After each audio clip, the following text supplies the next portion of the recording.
You know, guys, you really shouldn't encourage me.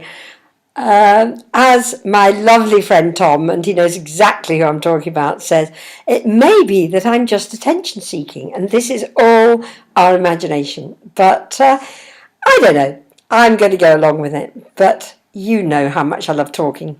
You know how much I love talking to you guys, and you know how much I love talking about hope and fearlessness. So today I want to talk to you about balloons. You can see some balloons in the background. And I have to say this one is my favourite one because of what it says on it. I didn't know you could get balloons that actually, hang on a minute, I'll get there eventually. You could get balloons, look at that. Hey, yay God. So that's where we're at. And the reason why I want to talk about balloons, because when I went for my surgery, we passed a shop that said balloons, coffee, pretty bits, all sorts of, knick-knacks, I would call, good quality knick-knacks.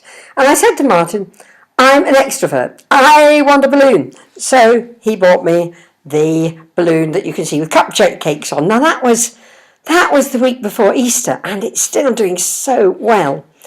When I went in and said to the lady I was going for brain surgery, she went, oh. I said, no, I'm going in for brain surgery, and isn't God good? Because I'm going in for brain surgery, and God showed it to people, and I'm going to be better.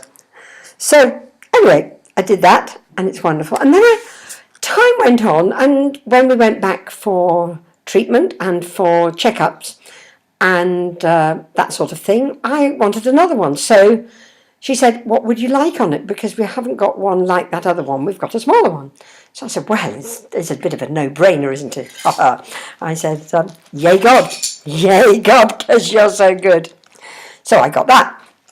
And our dear friends, Claire and Marcus, and I really want you guys to pray and bless God for them, because their life has just been turned around through God's provision. They've had a really tough time, and suddenly they've had a breakthrough in house, in work, in all sorts of things, and they bless us by living with us at the moment.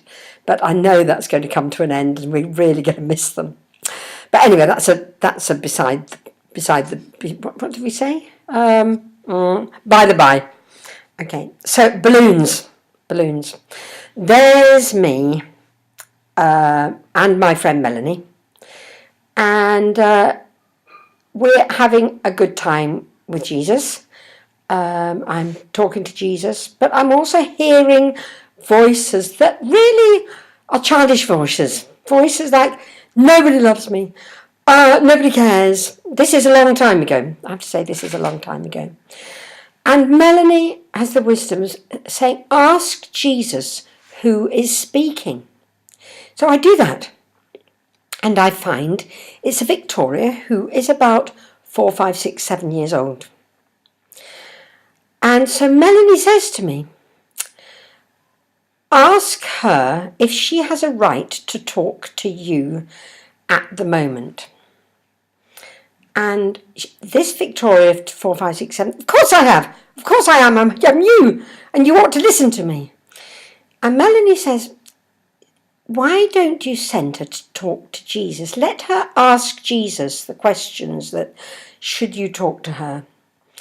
And she goes off to Jesus. She says, Melanie says, why don't you send her off to Jesus? Because Jesus loves her.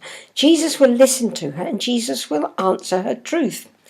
So there in my head is a picture of me at 3, 4, 5, 6, 7 going off to Jesus in a party dress with helium balloons. And you know what? She was so happy. She wasn't stressed. She wasn't jumping up and down with frustration because she wasn't being listened to. And Jesus looked her in the eyes and said, this is fun. I love you. And that changed my life, because at the age of then, probably 58, 59, I suddenly realised I didn't have to listen to the voices that a child, Victoria, was telling me. I no longer had to be an attention seeker, Tom, you'll be glad to know. And I try not to be. Of course, sometimes they potter back. Sometimes I want my own way. Sometimes I think nobody loves me. And sometimes I think, oh, I think I know. Oh, be reasonable, do it my way, which is another friend of mine says. But balloons now symbolise freedom from those childish ways. So that's what I want to tell you today. I am freed from what a 3, 4, 5, 6, 7, 8, 14-year-old, 21-year-old Victoria would think.